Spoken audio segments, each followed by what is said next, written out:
Doctors in northern Saskatchewan say they found 27 possible cases of scurvy in the Ronge area. And they say the high number of cases highlights food security issues in the province. Scurvy happens because of a lack of vitamin C. Symptoms include bleeding gums, loose teeth, fatigue, and joint pain. Researchers say the rising cost of living is impacting what vitamin C-rich foods people can afford to buy. Access to fresh produce rich in vitamin C is also worse in remote communities. Over the previous 14 years, we'd tested 51 times. 50 of them were tested within the past year, sort of middle of 2023 to May of 2024, which is when we stopped this initial study. And we found that of those 50 tests, 27 of them came back as low or not even detectable for vitamin C, which, again, with a diagnosis of scurvy, is thus low blood levels with the physical exam findings. And so we thought this sort of highlighted a little bit some of the health inequities of the current situation in northern Saskatchewan. And there are case studies of one or two of these cases that are found sometimes within the medical community, or there's a study out of McMaster looking for hospitalized patients looking at vitamin C levels.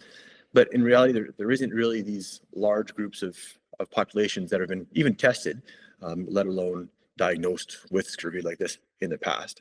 So some of it is due to just lack of testing and the difficulties with testing, but also there hasn't been found this at all before. Vitamin C is used in a couple different places in the body. It has to be consumed, but it's found in quite a few different locations, in produce, in foods, and in some animal tissues as well.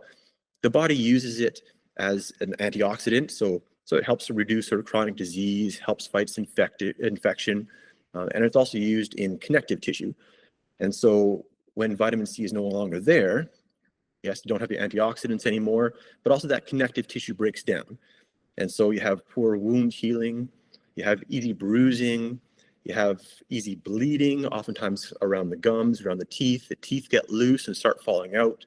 You have some hair changes, and then you have some just chronic fatigue and weakness and some joint pains associated with it. And so if that continues on, if the low vitamin C level continues on, that can never be fixed, which gets worse and worse and can be fatal in the long term if, again, that vitamin C is not replaced. The treatment to all that is very easy. It's just a replacement of the vitamin C. But if either you're not aware of your low vitamin C or you just don't have access to replace the vitamin C because of the high cost of food or because of the lack of access, then you just can't do this easy treatment.